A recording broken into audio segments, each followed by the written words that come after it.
The wedding was just days away when my fiancée's old flame came back to town.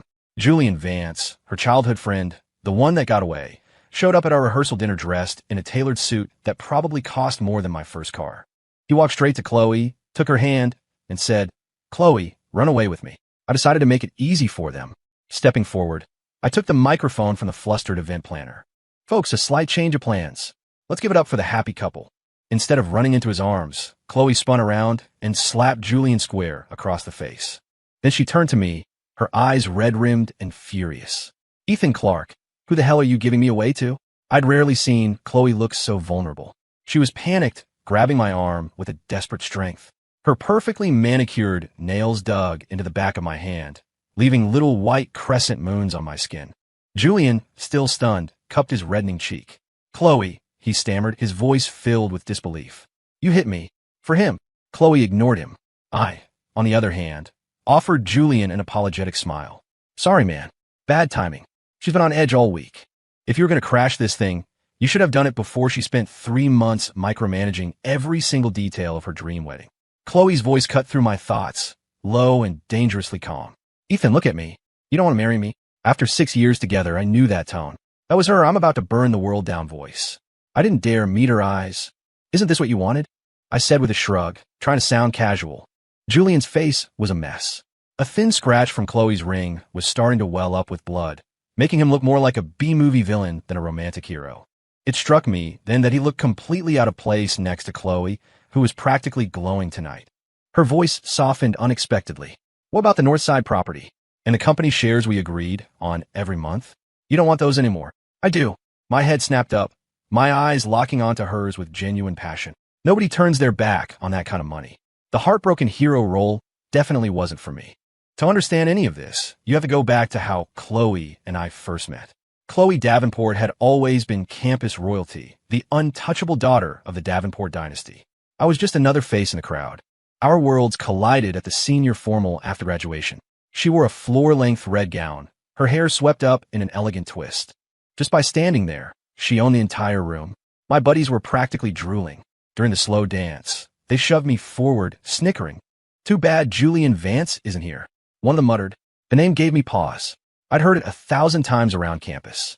Julian Vance, the piano prodigy who'd left for Juilliard and then Europe. People always said I had a passing resemblance to him, Chloe's long-gone sweetheart. Maybe the resemblance was strong enough. Across the crowded ballroom, Chloe's eyes found me. She moved toward me with a slow, deliberate grace, a faint scent of champagne preceding her.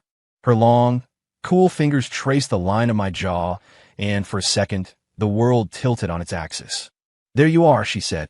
"Every guy in college has that fantasy. The regular dude who gets swept up by the rich, beautiful girl and lives happily ever after." I didn't ask her who she'd found. She didn't say who she was pretending I was. We exchanged numbers, and just like that, it started. Chloe was 2 years older than me, a smart, sophisticated woman who was already navigating the brutal world of startups. We connected over the struggles of building something from nothing, and her insights into business operations were brilliant. We talked constantly. I tell her about the stupid, funny things that happened in my day, and I loved listening to her laugh or sigh, offering considered advice I hadn't even known I needed. We discovered we had the same weird tastes. We both loved ridiculously spicy hot wings, played tennis on weekends, and dreamed of traveling the world. I never dared to ask her to her face. One night, over the phone, I finally worked up the courage. "So, people always say I look like your old friend Julian. As the expert, what's your take?" There was a pause on her end, followed by a low, throaty laugh that sent a jolt right through me. "You're not like anyone else, Ethan," she said. I was young and full of it. It was ridiculously easy to fall for a woman who felt like my other half. 6 years of smooth sailing had made me complacent. I'd almost forgotten that I was just the stand-in. My decision to step aside wasn't a spur-of-the-moment thing. It had been brewing for 3 months. 3 months ago, Julian came back from Europe. 3 months ago, Chloe started talking about wanting a wedding. Our careers had just stabilized. She'd been promising for years that as soon as things calmed down, we'd take that trip to Paris I'd always dreamed of. It wasn't the first time she'd made that promise. Then, scrolling through one of her colleagues' Instagram stories, I saw it. A picture of Chloe, laughing with someone under the Eiffel Tower. I felt a strange, unnerving calm. The guy's face was only partially in the frame, but I knew. It was the man I'd never met, but whose shadow I'd lived in for years. Julian was in Paris. That night, around 11, Chloe got back from her business trip, dragging her suitcase behind her. She went straight for the bathroom. A moment later, her phone, charging on the nightstand, started buzzing nonstop. I rolled over to silence it, and the screen's harsh light cut through the darkness. A text preview from a contact named Julian V. was at the top. Julian V. Chloe, I'm back in a few days. Can you meet me? A string of photos pushed the message out of view. I tried to unlock the phone, but she'd changed the passcode. When she came out of the bathroom, wrapped in a towel with steam clinging to her hair, I was sitting up in bed, staring at the box of delicate pastries she'd placed on the nightstand. I don't like sweets. Neither does she. It wasn't hard to guess who they were for. I pointed to her phone. Julian texted you. She froze for a split second, then picked it up, typed a quick reply, and tossed it aside. You didn't read it? Didn't need to, I said casually. A grown man being that needy is just embarrassing. Chloe looked at me, a slow smile spreading across her face. I'd always loved her eyes, large, expressive, and when they focused on you, it felt like you were the only person in the world. She paused, then dropped the bomb. Ethan, what would you think about us getting married? On a trial basis. A contract marriage to make the old flame jealous and win him back. So I'm just a pawn in your little game? I wanted to laugh, but before I could say a word, she started talking about money. The Northside property and company shares. That land was useless to her portfolio, but for me, it was the key to bridging two of my major projects. She knew I needed it, a mutually beneficial arrangement. Our teetering relationship was suddenly propped back up on a foundation of cold, hard cash. Seeing the barely concealed excitement on my face, Chloe added, and after the wedding, we don't interfere in each other's personal lives. I agreed so fast it was probably indecent. Who needs love when you can have a real estate empire? From now on, I'd be calling her boss. As if reading my mind, she laughed, a hint of resignation in her tone. Let's skip the boss part. You're my husband. In the end, it was just a business merger with vows. Now that the main shareholder was back, it was time for me to step down. Still, a contract is a contract, especially when your benefactor has been very clear about the terms. The guests at the dinner were in an uproar. Julian just stood there, all the sophisticated grace of a world-class pianist completely gone. Feeling a little sorry for him, I handed him the MC's cue cards. Here, you can host my wedding for me. Chloe's eyes darkened. She stared at Julian's face, which was now the color of a ripe plum, and said coolly, Are you an idiot? Don't you know that crashing a wedding and trying to coerce a bride is interference with marital freedom? That's a felony. You should have tried to poach her in private, I added silently. She shot me a look that said, You're not helping. The Davenports and the Van Cess were major players in Chicago. What Julian did tonight would be all over the gossip blogs by morning, embellished and exaggerated. Childhood sweethearts reunited at dramatic wedding showdown. I couldn't help but be a little impressed. The rich really do love their drama. The party finally wound down late. As the last of the guests trickled out, I pulled out my phone to get a lift and saw this storm of notifications. The Vance family's PR team was no match for this kind of viral mess. Julian was rapidly being cast as the tragic, jilted lover in a drama he'd written himself. My own Twitter account had gained 10,000 followers overnight. The comments were vicious, but hey, it wasn't costing me any money. At Orchid Lover 92, get a life, dude. He's the other man. At Cheetown Watcher, is your talent as limited as your screen time in her life? At Julian Fan Club, why isn't Chloe saying anything? What user? Julian was waiting for you, and you just get married to some rando. I was half carrying a completely wasted Chloe, scrolling through the comments with my free hand. I felt a surge of righteous indignation on her behalf and typed out a reply. At Ethan Clark, hey guys, I'm just the stand-in. Go easy on her, all right? Chloe, slumped against my shoulder, blinked her hazy eyes open and gave me a complicated look. You're just impossible, Chloe mumbled. She'd been drinking all night and finally couldn't hold it anymore, leaning against me and getting sick in the bushes outside the venue. It wasn't that I was impossible. I gently wiped her mouth with a handkerchief and sighed. In the first couple of years of building my company, I'd run myself ragged. Too many late nights, too many drinking meetings with clients. I ended up with a chronic stomach issue that never quite went away. Chloe banned me from drinking. She was always meticulous about my health, yet somehow completely oblivious in other ways. The ride home was quiet. She was completely drunk, staring at me with the kind of wounded expression you'd give a cheating husband. Ahem. Anyway, I'll take care of the online stuff, she slurred. I mumbled a thanks. Good. Save me a PR headache. You don't care. Don't care about what? The PR bill? I definitely cared about that. I glanced over at her, but Chloe had finally succumbed to the alcohol, her head lolling to the side as she fell asleep. The streetlights painted long, lonely stripes across the road. The car was warm, but a familiar, sour feeling began to rise in my chest. I'm not a sentimental guy, but no one can just turn off their feelings like a switch. The lift dropped us off at our condo. We'd bought it together. She'd picked the decor, overseen every detail of the renovation. Maybe it was because our tastes were so similar, or maybe it was because her tastes were so similar to Julian's. Before leaving the party, I'd gotten Julian's number and added him on Instagram. A quick scroll confirmed it. A post from 3 months ago showed that Chloe was, in fact, in Paris. With him. Her warm breath ghosted across my neck, but a chill went through me. The wedding band on my finger suddenly felt heavy and foreign. I laid her down on the sofa, slipped the ring off, and placed it on the coffee table. Chloe's eyes fluttered open. She looked at me and gave a silly, dreamy smile, mumbling something incoherent before passing out again. I leaned in closer to hear what she'd said. I found you. Found who? Found what? I sat down next to her and picked up her phone. Her new passcode was our wedding date, which also happened to be Julian's birthday. See, you should have crashed the wedding earlier. He could have had the girl and a birthday party. Instead, he was stuck at home, staring at his phone. Her screen lit up with another message. As her new husband, I felt it was my duty to inform my sleeping wife. Honey, you got a text, I whispered before swiping open the screen. Pin chat, Ethan Red Heart Fireweight. The text was from Julian. Julian V. Chloe, have you really made up your mind? Julian V. He's just a substitute. Why is it okay for him, but not for me? What a moron. Julian V. It's my first birthday since I came back. You're not going to spend it with me? I know you're not really drunk. I glanced at the passed-out woman beside me, then back at the screen where the typing bubble appeared and disappeared. So much drama. I scrolled up, finally seeing the full context of the message I'd glimpsed earlier. Julian V. Chloe, I'm back in a few days. Can you meet me? I know you're getting married, but can you just wait? Wait for me. Chloe D. No. So ruthless. I took a sharp breath, having reached a stunning conclusion. Chloe Davenport was an absolute player. You talk so much. Chloe mumbled, sitting up groggily. My hand, still holding her phone, trembled. The scent of champagne washed over me as she leaned against my back, her warm skin pressing against my spine. She reached around, her hand finding mine, and frowned. Where's your ring?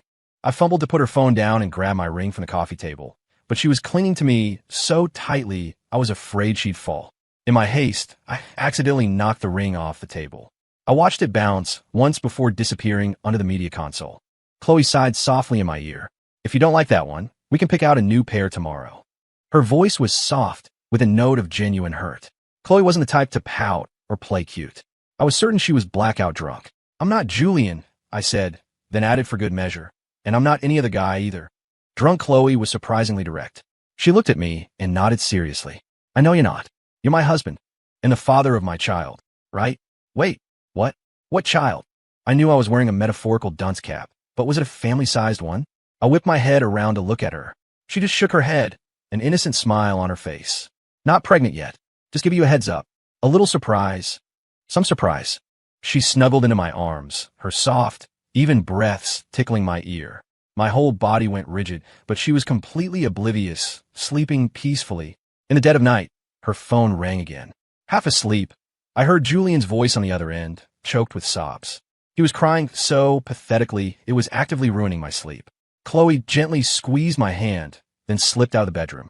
3:30 a.m. I stayed in the same position until the sheets beside me were completely cold. Chloe didn't come back. 4 a.m.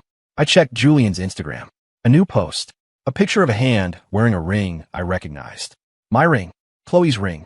Julian Vinegar pianist. Those who were seen dancing were thought to be insane by those who could not hear the music.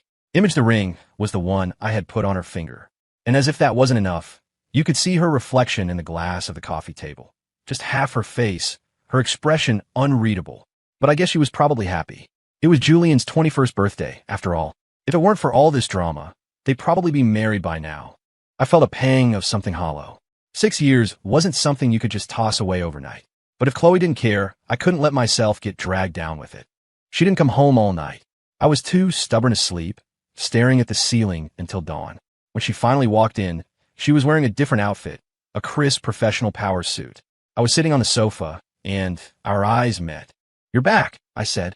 She nodded, walking over and smiling down at me. Did you miss me? I didn't answer. Instead, I reached for the cold takeout on the dining table. She was on her period. I had a bad stomach. The spicy noodles were a weapon of mass destruction. Her gaze was intense. I put the chopsticks down. Mutually assured destruction wasn't my style. She saw right through me. Just say what's on your mind, Ethan. Stop with the build-up. Did you spend the night with Julian for his birthday? Chloe was visibly taken aback. She handed me the mug of hot water she'd just poured, then poured one for herself. No, she said slowly. I was looking for someone. I needed his help. Looking for that 6 feet 1 inch college kid who's shorter than me. She blinked, looking at me with genuine confusion. Classic, I thought. Total player. Can't even keep her dates straight. The guy in the white shirt who was at your office last week. I clarified. Chloe suffers from the cold, and she always takes some awful herbal stuff before her period. I was dropping it off for her that day when I saw him. A kid who looked like he had schemes brewing behind his innocent college boy eyes. He got in her car, a car I'd bought her as a wedding present. I'd never forget that car. 20 minutes later, he got out, his face pale as a ghost. Chloe's expression turned serious. You're my husband, Ethan. There's no one else. Bullshit. I stared at the cup of ginger tea she was holding out to me. You don't even remember, I hate ginger. She pushed the cup closer. It's to warm your stomach. Drink it. Be good. I stared in her smiling eyes and chugged 3 full cups. The next morning, tasting nothing but ginger, I decided it was time to give Chloe a little shock of my own. It had nothing to do with the tea, of course. A few days earlier, Chloe's mother had cornered me and offered me $5 million to leave her daughter. I thought I was dreaming. Had my moment finally come? Before you two are legally married, be smart and walk away, she'd said. Not enough? Fine, another $5 million. She slapped a black card on the table, then snatched it back with a pained expression before sighing dramatically. I sighed right along with her, mourning the lost $5 million. Ethan, my dear, she said, her tone softening. It's not about the money. Julian's reputation is in the gutter right now, and I'm worried he might do something crazy. You need to lie low for a while. I wanted to say I wasn't some damsel in distress from a romance novel, but then I glanced out the window and saw a car that looked suspiciously like Julian's peeling out down the street. Okay, ma'am, I appreciate the sentiment. I'll go. I took the original $5 million, booked a flight that same day, packed a bag, and flew to Paris. Chloe, who had promised to give me an explanation today, had gone to the office early. She had back-to-back meetings. I left a series of heartfelt sticky notes all over the apartment, my handwriting a chaotic scrawl. The first text she sent me when she got home was a complaint that she couldn't read my chicken scratch. Chloe D. Where are you? Ethan. If the world was a group chat, I'd leave. Sat_cat. JPG Ethan. Paris. Chloe D. Are you dying? Ethan? A second later, a FaceTime call came through. I was lounging on a beach chair, sipping a smoothie and soaking up the sun. On her end, the screen was dark, lit only by the passing streetlights. She was driving, glancing down at me between turns. Are you drinking something cold again? Nope. I casually moved the iced smoothie out of the frame. What kind of illness is it? Stomach cancer? Something else? Wow, I get to choose. Her expression hardened, her voice trembling slightly. How many months do you have? I told you to stop reading so many cheesy romance novels. Chloe arrived faster than I could have imagined. As the clock struck midnight, she was knocking on my hotel room door. The cool moonlight framed her silhouette. She gave me a weary smile and held out a thermos. Don't leave me, she said. Your stomach is a mess. I'll make you chicken broth. Sometimes, I seriously wondered if her brain had been replaced by a romance novel algorithm. She looked exhausted, still wearing the suit she'd left for work in that morning. I want to get her a glass of water. She just stood in the entryway, her gaze fixed on me. What do you want to ask? I said, fiddling with the glass to seem casual. She studied me for a long moment. You really don't have cancer? This was going to take a while. I pulled up my last 6 months of medical reports on my phone.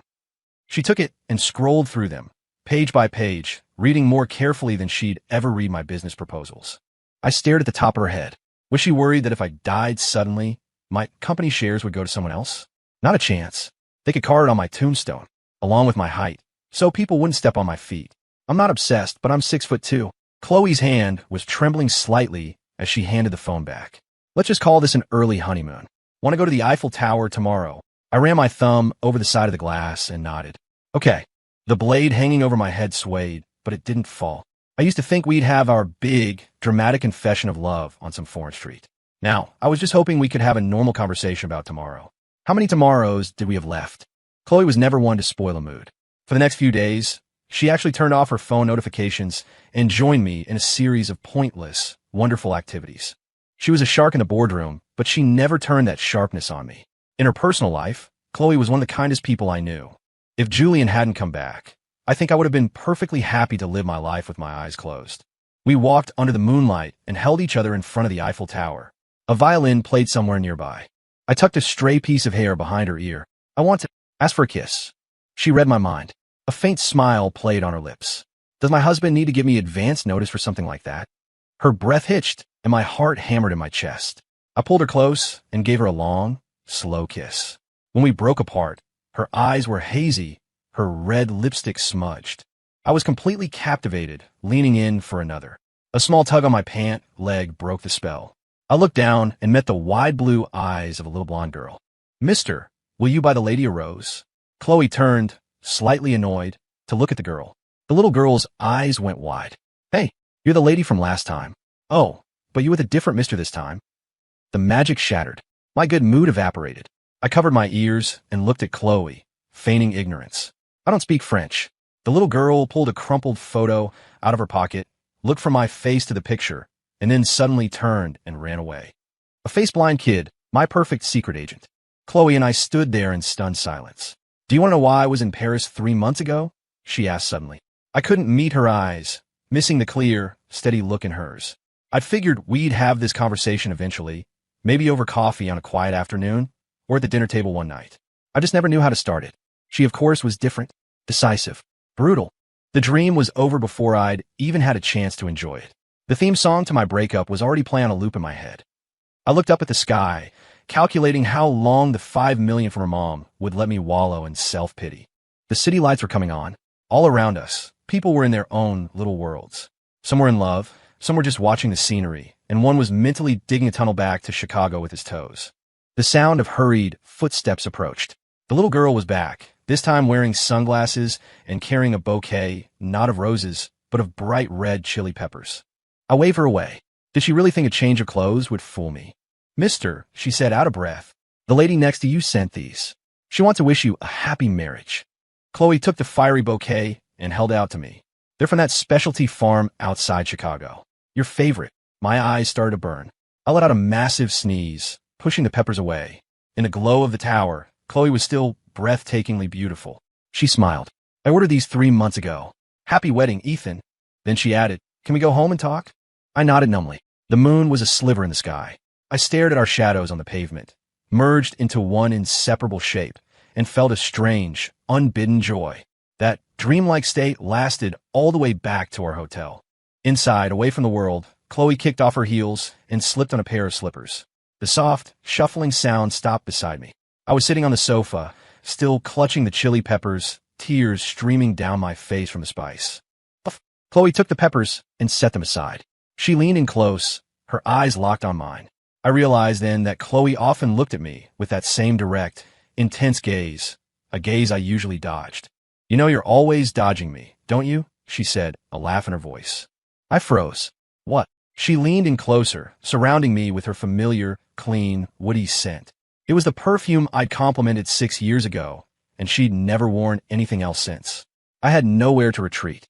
Her cool hands cupped my face. "So, I've been waiting for you to fall in love with me, and you've been waiting for me to cheat on you?" The sheer amount of information crashed my post-college, dial-up speed brain. Chloe was now squishing my cheeks playfully, and I could only manage a muffled, "Huh." She sat back, looking at me with an expression of academic curiosity. "Isn't this the plot of all those billionaire romance novels? The whole unrequited love, marriage of convenience, turns into real love thing." No, I was genuinely horrified. "You need to stop reading those books." She considered this for a moment. "Back in college," she said, "I suddenly started hearing your thoughts." She put a finger to her lips. "Some of them. I'll spare you the details." My brain did a series of frantic loop-de-loops. I felt like an old farmer who'd spent all day tilling a field under a blazing sun only to realize he was on the wrong plot of land. I shakily reached for her hand, our fingers intertwining. "So, you know I can skip a stone 15 times in a row." Chloe nodded. "And that you once sank 5 three-pointers in a row. A soulmate." She looked down, a smile playing on her lips. "If I could have heard you sooner, things might have been even more interesting." We talked all night. By the early morning, our voices were hoarse. I pulled her into a mock ceremony, making us swear a pact of brotherhood. Julian is just an old friend, she explained, pulling up her Twitter profile on her phone. I thought that since he was studying in Paris, he might know some interesting things to do. She shoved the phone in my face. The profile picture was a photo of us from college. A kiss under a streetlight. Her latest tweet was a reply to my stand-in comment. At Chloe D replying to at Ethan Clark, "You're not like anyone else." She looked me in the eye and added, "Because I love you." The comment section exploded. A call from Julian came in almost immediately. My turn. Humming a triumphant little tune, I answered the phone for her, kicking my feet up. "Hello? You've reached the husband. What can I do for you, old flame bro?" There was a stunned silence on the other end. Julian's voice, when it finally came, was raw. "Let me talk to Chloe." "She's sleeping," I said, watching as Chloe expertly peeled a shrimp and popped it in my mouth. "You're still just a substitute." I chewed thoughtfully. "Uh-huh. Do you want to know what she came to see me for on your wedding day?" She asked me to help her find her high school crush. "Already found him, but thanks for the offer," Chloe said, leaning into the phone. She reached over and hung up before Julian could get another word out. Then she rested her head on my shoulder. I stroked the back of her neck. "So you have a lot of these substitutes, huh? What about that college kid who was shorter than me?" She shook her head. "No, it was only you. It was always you."